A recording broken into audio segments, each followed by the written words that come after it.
All right, guys, we have what I kind of refer to as an excuse video, I guess I'll admit. Won't be a bad video, but it's just we've covered this material before.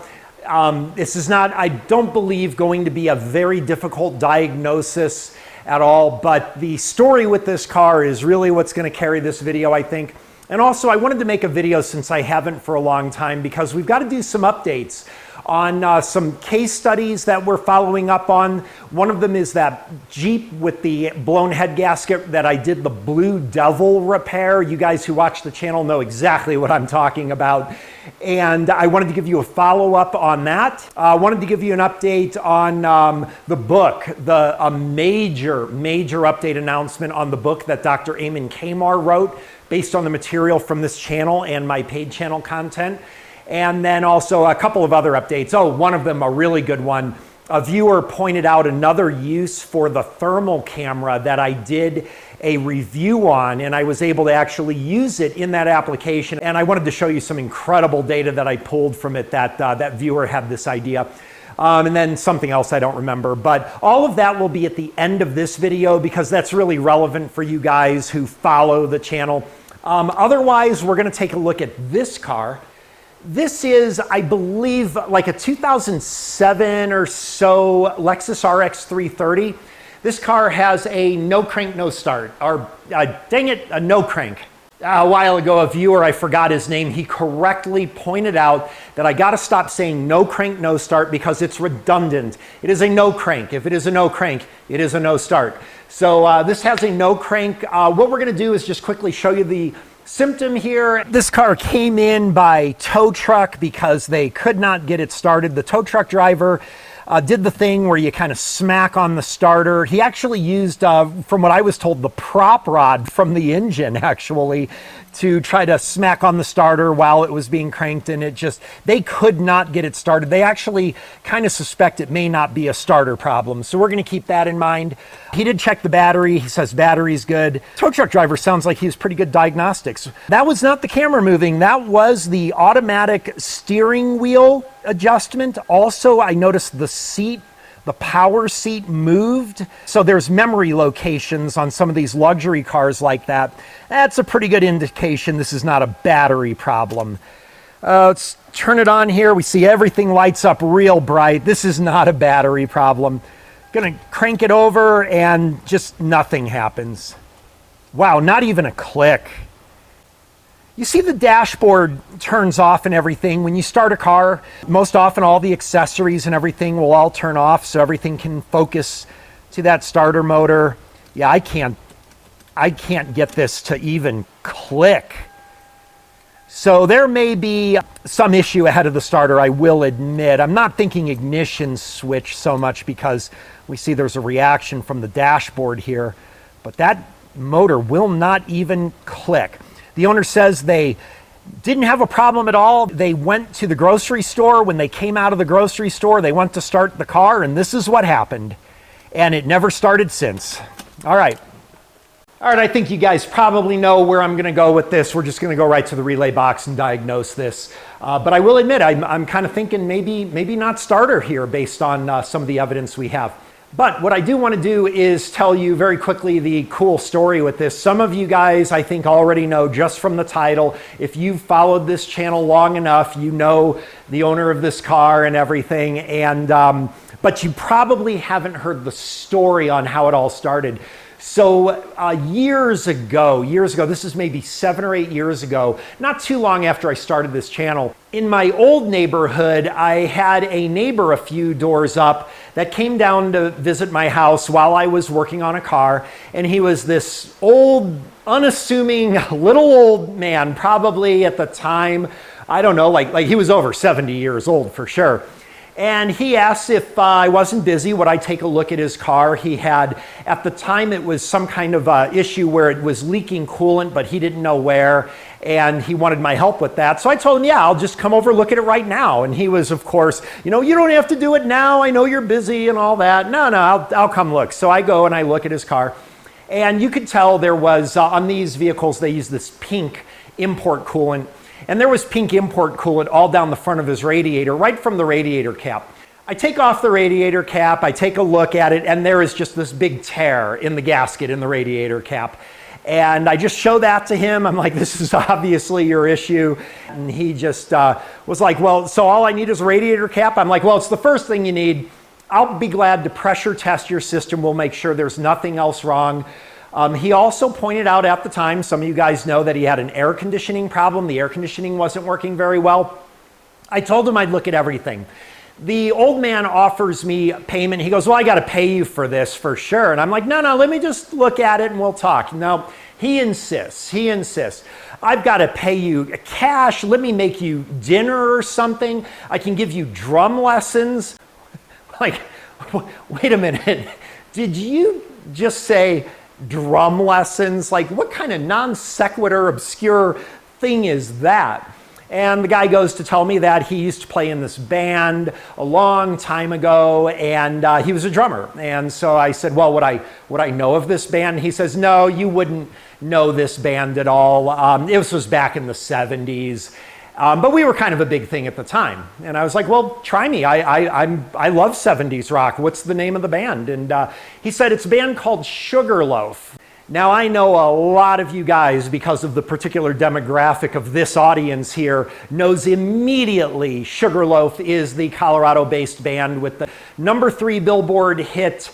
Green-Eyed Lady was their most popular song by far, but also they had another top 10 Billboard hit with, I think it was called Don't Call Us, We'll Call You. I'm not really familiar with that song, but everybody that's my age or older knows Green-Eyed Lady. Everybody knows that. And he was the drummer for Sugarloaf. He's still the drummer for Sugarloaf. They still play. Obviously, they've had some challenges as one of their band members developed kind of a variant of Alzheimer's and died. Another band member died. So he and another original member still play over at some of the parks in Colorado and venues and events. So really just an amazing guy. And this time, as always, Myron insists on paying me every time, but this time he overdid it. All right, I have got to fix this car right. Myron is that guy right there, which to me is hilarious because he doesn't really look like that, but he has the same glasses. But other than that, you really wouldn't recognize him. But he gave me this signed album. To me, this is a really big deal. And yeah, this is sufficient payment. As a matter of fact, we're going to put this someplace very special pretty soon. All right, yeah, you can imagine my reaction when I was like, Sugarloaf, of course I know it. What was so funny, this guy is so mild-mannered, is his reaction when I knew what Sugarloaf was. He was more surprised than I was. But anyway, we're great friends, and I still talk with him all the time, still do his car work, including what we have right now. So given what we have, I think the easiest way to diagnose this car is going to be, as I usually do for these things, we're going to go right to the starter relay, so let's see what happens. All right, let's see here. Uh-oh. Oh, man. The prop rod. It looks like the tow truck driver made off with his prop rod, because he was using the prop rod to hit the starter. I can actually see part of the starter right through here. It's one of these that's under the intake, it looks like. I hate that. But yeah, the prop rod is definitely missing here. All right, let me grab something. All right, well, I don't know if that was intentional or not. Maybe the guy's like, yeah, look at this. I've got a prop rod from a 2007 RX330 from a ROCKSTAR, but I've got a signed album, so I did better. Let's see here. There is fuses right over here. All right, we are, of course, going to go for the starter fuse, or relay. We want the starter relay. And wow, this is labeled correctly. These are indeed all fuses. There are no relays in there. All right, we got to find the relays. I see where it probably is. All right, it's probably under. There we go. Here's relays right over here. Let's just take a look real quick, because there's only got to be a couple of them here.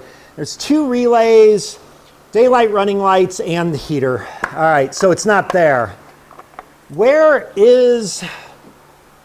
I don't even see another fuse box here. Oh my God. Okay, so there's a box right there underneath the brake fluid reservoir that you cannot get to without removing that says relays on the lid. Golly, man.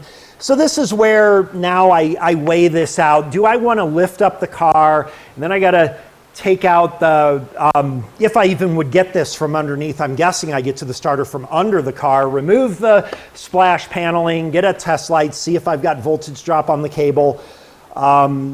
Or maybe I could take all of this apart and reach it through there. It is given the nature of this where I'm thinking there may not be power getting to that starter motor. I think it is going to be quicker probably to go ahead, remove this brake fluid reservoir, and get to that relay box. I swear, did these engineers plan that, or is this just like a accidental oversight? Starter looks to be this guy right here. There we go. I think this will be easiest with a test light. Let me grab a test light. All right, again, thanks to viewer Paul Paquette for the test light. This is going to be Viewer Appreciation Day, I will show you soon. This is going to be load side here, pretty obvious. Uh-oh. I'm used to these being hot at all times, and wow, it is not hot at all times. Now that may be hot only with key on. Let me try that. Okay, key on, and well, unless that goes on and start. Now my other thing is on my control side, I don't have any power either. Okay, so this may be a fuse then, which still is a problem because why did the fuse blow, right? But yeah, I don't have any power there. Okay, this may actually be a better video than I thought. I don't see a fuse for the starter here. Well, damn.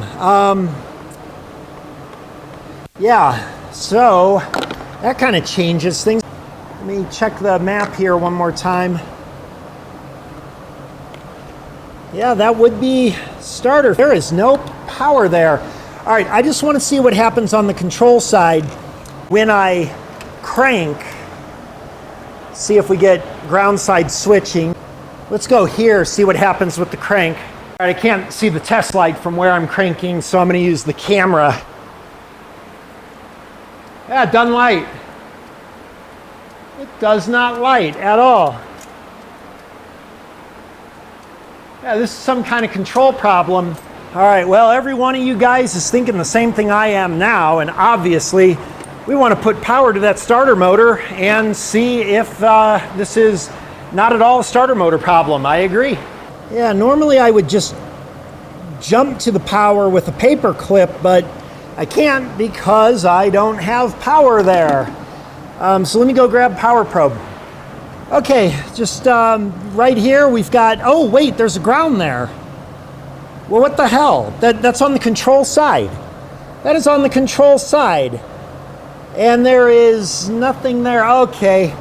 This is, all right, that threw me a little bit. I don't know that I've ever seen this before, but it looks like it's actually power side switched on the control side. Let me get my test light again. And let's check for power side. So, got my test light now on the ground, and that test light should light if we've got control, and I'll bet we do. All right, once again, I can't see the test light from there, so I'm just going to use the camera. And we are on the power side of that relay control. Oh, look at that. It lights. Well, damn. Okay, so that's refreshing. So this is going to be a starter then. Very interesting, except for the fact that, let's see, I also didn't have power, did I, on that starter side. Let me reposition here. That just goes to show you how important not having a predisposition on your basics is. I don't think I've ever seen one that isn't ground side controlled, but there's one that's power side controlled. Still begs the question why I don't have power right there for my starter load side. That, I believe, is going to be kind of hard to explain because that I don't see. Unless there's some funky thing with this that I'm not familiar. And there may be some kind of additional computer control, maybe an anti-theft or some. Oh, an anti-theft could be a possibility for sure. Maybe there's an anti-theft thing. That's actually a good thing. We need to look for that. But there should be power there. There most definitely is not. All right, well, good job, Power Probe, finding that. I was just looking for just to check voltage on there, and I saw that ground, and that tells me that my assumption on the control side of this relay was wrong. Let's get on there. Yeah, that starter motor won't work. I can't get it to work, but also we've got no voltage right there too, which kind of concerns me. I wonder if that could have been burnt up or something in the attempt to start this vehicle too much. But it does look like this may be a bad starter. Let me put this relay back in, and I think I want to go down to the starter now. Okay, before I go to the starter, I was really bothered by the fact that I don't have power on my load side to that relay, so I'm a little worried about that. There is no question, there's a problem with this starter. No doubt about it. But also, I'm a little worried that I also may have an issue on that load side. So I decided to pull up the wire diagram here, and it turns out that this system is nothing like what I have experienced in the past. This is totally new to me, and maybe some of you guys are familiar with it. Remember, I am a do-it-yourselfer, so I don't run into this very much, although I can tell you, bypassing load side on a relay is something I not only do regularly on a no start, but also that I'll do on compression tests and things, because it's just easier to have that remote start capability, and I go through the relay, and I have never seen a system like this before. So now the timing of this particular car couldn't be better. This is a great time for us to learn this for you guys over on my paid channel at www.schrodingersboxqm.com, where we really go into the detail of teaching you how to do the stuff that we've been doing in this video. So I'm assuming you're following along. If you're not following along, but you want to be able to do what I did and how I identified the anomaly in this system, how I identified the normal system, that would be the content that we have over on my website there. I'll put a link. But you guys over there, you know that the next thing we're going to do is cover relays. What a great opportunity this is for a relay lesson on something we are not familiar with. So what I'm going to do, I want to draw this out real quick, but in looking at this now, I see that we probably do have power to the load side, but it's only going to be when we are in the start position. So I just want to verify that real quick. Once we do that, we're done. This car, based on this, has a failure with the starter solenoid. There is just no question about it. But in order to be 95%, I need to show that we do have power to that relay load side. And then the only other thing we would have would be some kind of an issue with the wiring to the starter, bad connection, something like that, but we're gonna prove that conclusively to make it 100% certain. This car is got a failed starter solenoid, no question. Let's prove that real quick. I wanna get my test light. I wanna go over to that load side and show we actually do have power to it, but it's power side switched in the start position. Let's do that right now. Okay, once again with the grounded test light going to my power side. I am used to that being hot at all times. The other mistake I made is I thought maybe it would be hot in the on position. It will not be. Let's show that. All right, in the on position there, it still isn't hot, and I need to reconfigure so I can see my test light through the camera screen. I can't see it from in the car when I'm cranking. Okay, when I crank the car, there's our power right there. Wow, to me that's a really, really weird system. I've never seen this before. It actually gets weirder. I want to just really quickly show you a summary of this system on the dry erase board, because this to me is pretty wicked. All right, just want to kind of outline the highlights of this system, of course, over on my website for you guys that are members for $3.49 a month. You know we'll make you experts on this, that you would be able to do this every bit as good as I am. And also the wire diagram that outlines what I'm going to show you. Of course, we'll cover that. You know that. So we're going to have a 12-volt power that comes down, and we're going to go to the ignition switch. And we've got our different positions on the ignition switch. This position here is going to be start. And when we go to start, we complete that circuit to, in this case, this is going to be weird. This is going to be to the starter relay load side, okay? So that's why I didn't have power on my starter relay load side, because we weren't in the start position. Even in the on position, you won't have the power to the relay. So this is a power side switched to the load side on the relay. Now, to close the switch on the relay, we of course need the relay control. So here we've got our relay control side, and we know this is also power side switched instead of ground side switched. This is actually going to go to a permanent ground here. This is strictly power side switched.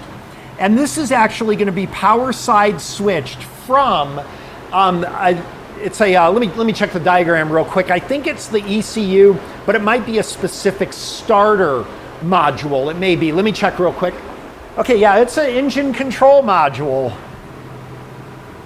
So when I was turning the key earlier, and I could see that when we were turning the key to start and our control side, I found power, which surprised me.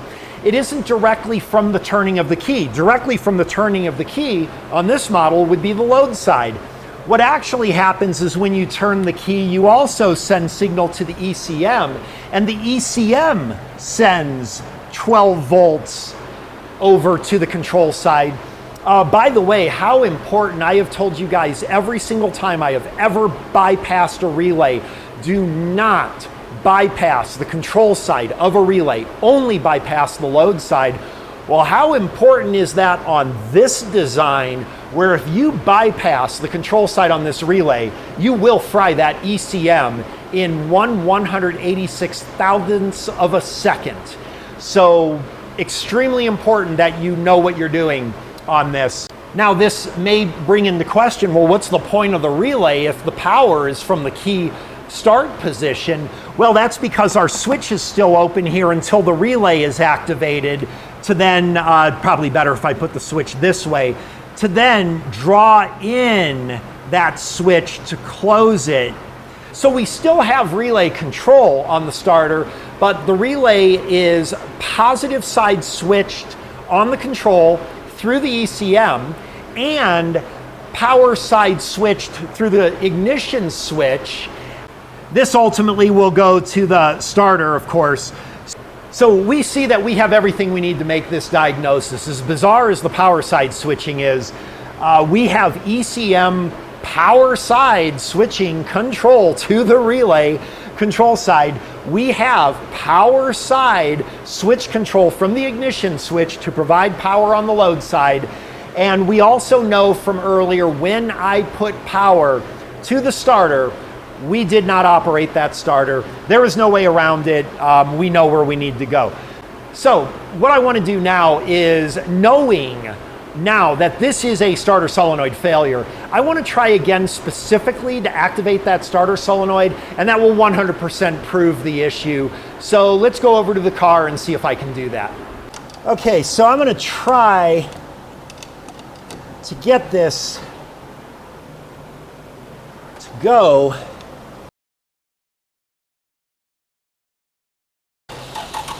Oh, there it is. Ooh, not crazy about that compression sound for sure. Wow, I'm gonna definitely investigate that as well. But the bottom line is, that's it. We proved 100%. All right, I am curious now. Let me put this relay back in, and I'm just curious if this is going to start with the key now. It does not. It absolutely does not. And that means it won't start here either, unless we have a problem with the relay too, but we don't. Go here again, and yeah, it doesn't work once again. See if I can get that to go again. All right, yeah, I cannot get it to go again, and I don't feel like spending another 5 minutes on this. We got what we need. There's only one last thing, and that is our ability to start that car proves 100% that we are correct in our diagnosis. But what if, and we have it right now again, what if you can't start the car like that? What if no matter what you do, you just will not get that starter to turn? How can you be 100% then? What we would want to do is show that we're getting 12 volts to that solenoid when we're cranking and no voltage drop. And that's what we're going to do. But in order on this model to do that, I have to dig in there and get to the starter anyway.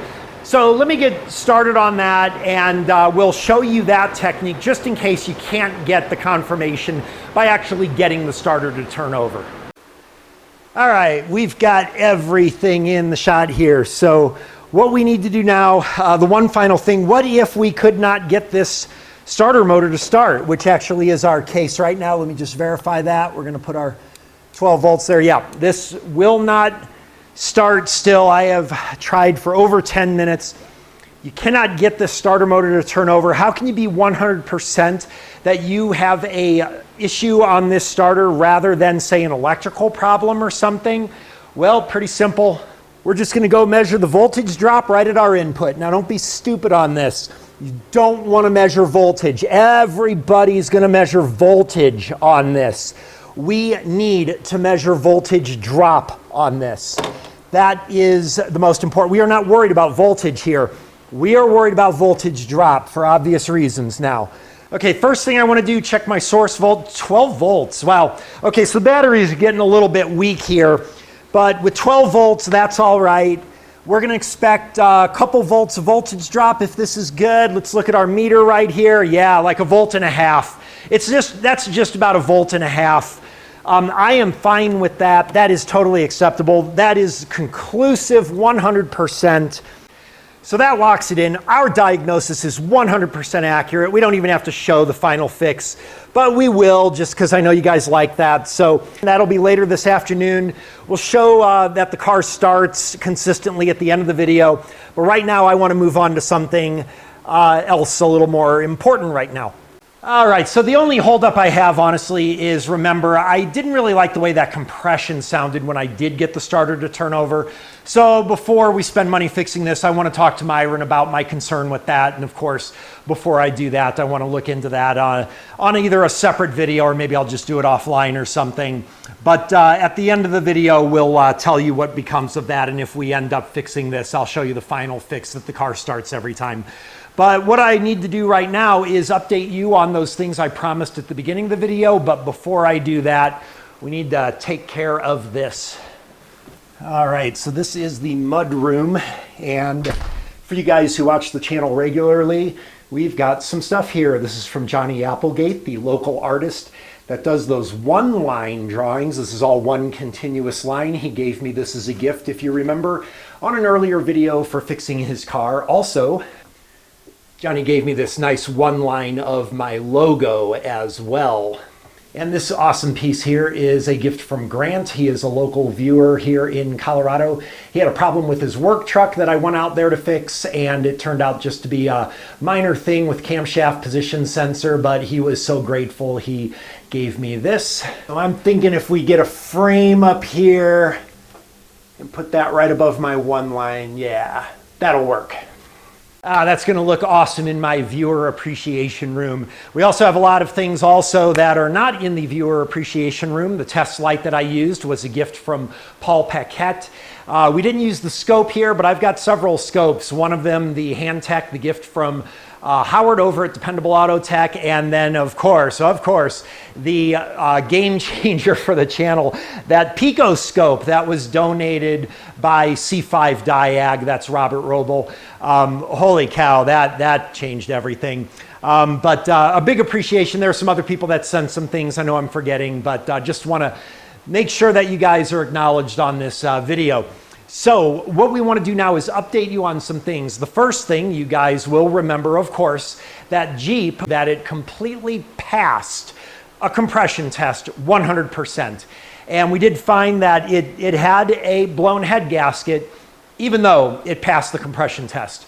And we did some Blue Devil treatment on it, and we found that with the Blue Devil treatment, we seem to have fixed the symptoms, and we made a marked improvement in the leak down percentage as well. That car, actually, the owner of that car dropped off another car today, and when they left in that Jeep.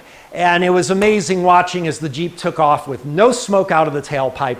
I didn't do a leak down or anything or compression on it, but it is very clear that the truck is running absolutely perfectly fine. This is some more than 3 months after the Blue Devil treatment. So I think just having that small enough confirmed head gasket leak, I think that the Blue Devil, it was small enough that it was able to work. So far over 3 months, and we're still going strong with that. Another update I wanted to give you guys, some of you guys were asking how we're doing with the puppies that we fostered. So it turned out that as fun as that was for a minute, that was way more work than we bargained for. And we fostered the puppies. Yeah, we had intent of maybe adopting 1 or 2, but then we found that there was a home that would adopt all 3 of the dogs, which we thought was best for them. So but having 3 untrained dogs, it was just a disaster, and we didn't know what we were doing. But the dogs did leave the house here, potty trained and able to be told to get in and out of their kennel and stuff. So we did pretty good, we think, but we're probably not ever doing that again. All right, one other thing that I want to point out is this. So you guys remember, of course, my thermal camera review. If you haven't seen that, that's a must-see. That is so incredibly cool. We can see G-Man 420BC wrote, you can use the thermal camera to diagnose wheel bearings. I did not think of that. And actually, not long after I made this video, I did have a case come in where a vehicle owner had an issue with some noisy front brakes. And he noticed that they got really, really, really hot. And so what he did, of course, is he replaced the calipers and the brake pads. Upon replacing the calipers and brake pads, he found that he still developed the noise about maybe 2 weeks later, and kind of a squealing noise, he described it as. And when he checked, he found once again the wheel, the actual wheel on the car was so hot you couldn't even touch it. So he brought the car to me thinking he's got some kind of brake issue. Well, let's take a look. All right, so what I did was I used the thermal camera. Let's blow this up a little bit. And we can see here, if we look at the orientation, we've got the brake caliper here. We've got the rotor here. You can see the rotor, the brake rotor is red freaking hot. But we see that the brake caliper actually is not so much. We also can see the axle shaft right here with our axle boot. Let's take a look at this other picture. And here we can see our issue pretty clearly. Let me zoom that in. So again, we can see the brake caliper here. This is, of course, with the vehicle having been driven, of course. We can see that the brake caliper here, fairly warm as you would expect, but it's not nearly as hot as we can see the rotor here. But more importantly, we can see on this side of the axle shaft right here and right into here, this incredible redness here. This is a wheel bearing that's bad, and the wheel bearing is causing the friction. It's not the brakes. And indeed, replacing the wheel bearing fixed this problem. But thanks again, G-Man, for the tip on that. That was a really great tip to identify the bad wheel bearing. And the final big announcement, we are getting very close to the full version release of the book that Dr. Ayman Kamar wrote based on the information from this channel. These are all the chapters that we have so far. It is well over 120 pages at this point, actually, and soon to be a lot more.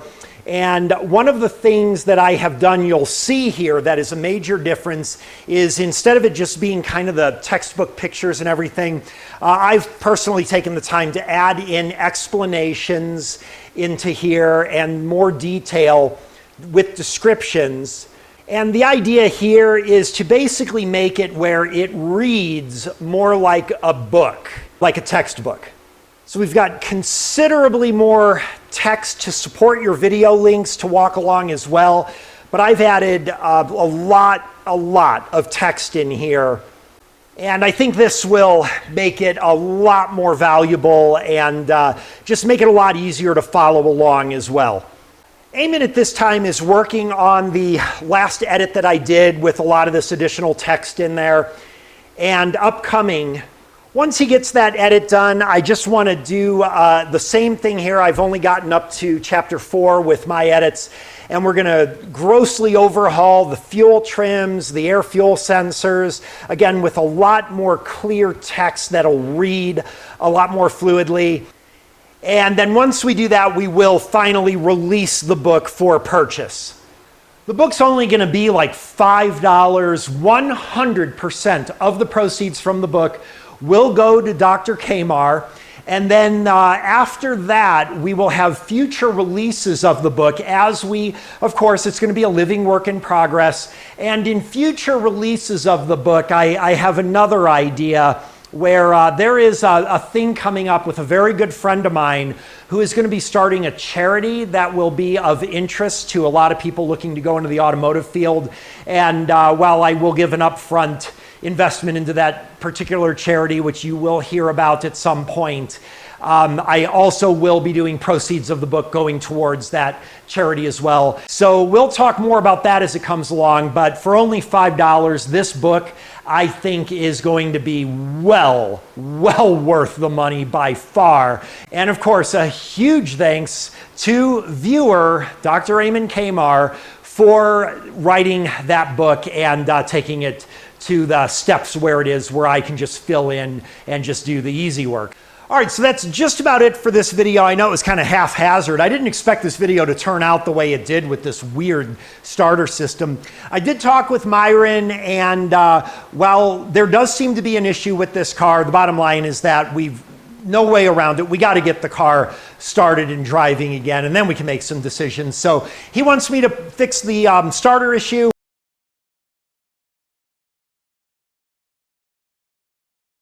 All right, let's key start the car. There it is. Every time.